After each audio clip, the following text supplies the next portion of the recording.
नमस्कार, वीणाज किचनमध्ये स्वागत आहे आपलं।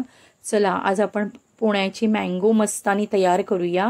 तर कोकणात आणि मार्केटमध्ये दोन्हीकडे भरपूर आंबे तयार झालेत आता। तर माझ्या घरी सुद्धा आंबे भरपूर आणले गेलेत।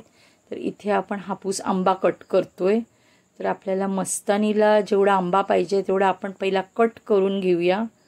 आणि आंबे पण भरपूर आल्यामुळे ठरवलं की चला मँगो मस्तानी तयार करूया आपण इथे।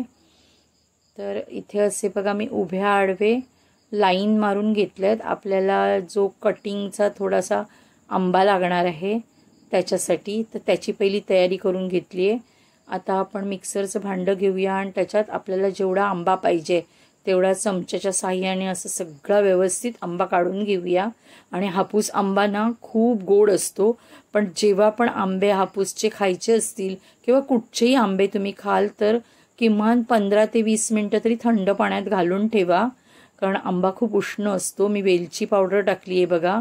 इथे चवीपुरती आपण साखर टाकूया, थोडंसं आईस्क्रीम पण टाकूया आणि ह्याच्यात मी उकळून थंड झालेलं दूध टाकलंय आणि असंच मी आईस्क्रीम सगळीकडे काढून ठेवलंय।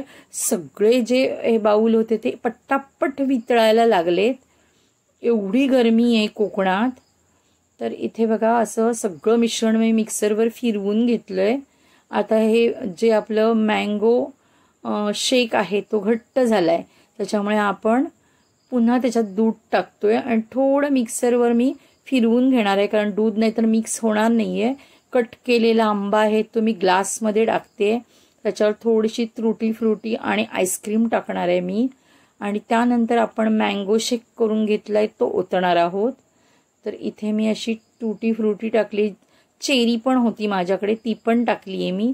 तुम्हाला जे तुमच्या मुलांना आवडेल ते टाका, जे माझ्या मुलांना आवडते ते मी टाकले आतमध्ये। तर इथे आपण मँगो शेक टाकलाय। आता ह्याच्यावरती आपण पुन्हा तुटी फ्रुटी टाकूया, थोडंसं आईस्क्रीम टाकूया। तर इथे मी तुटी फ्रुटी पुन्हा टाकली आहे, आईस्क्रीम टाकते।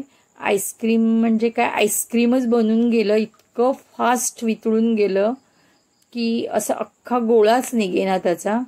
तर इथे थोडे आंब्याचे तुकडे टाकते मी असे, आणि त्यानंतर मी आईस्क्रीम टाकणार आहे आणि ह्याच्यावर मी थोडा मँगो शेक टाकणार आहे। आणि मग माझ्याकडे कदाचित जागाच राहणार नाही आहे वाटतं वरती काय काय टाकायला।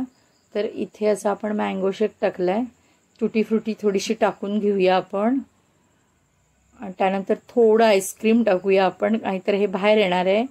मग थोडंच आईस्क्रीम टाकावं लागणार आहे मला इथे। तर इथे मी थोडंसं आईस्क्रीम टाकून घेते, नाहीतर हे बाहेर निघणार आहे। त्याच्यानंतर आपण याच्यावर काही मँगोचे तुकडे आणि ड्रायफ्रूट्स टाकूया। तर सगळे ड्रायफ्रूट्स असे मी टाकून घेते आणि थोडेसे आता मी आंब्याचे तुकडे टाकणार आहे ह्याच्यावर, म्हणजे मला वाटतं की बहुतेक मस्तानी बाहेर पडणार वाटतं। तर असं छानपैकी मँगो मस्तानी मी तयार करून घेतली आहे। आणि इथे बघा आपली पुण्याची मँगो मस्तानी तयार झाली। तुम्ही चॅनेलवर नवीन असाल तर चॅनेलला सबस्क्राईब करा।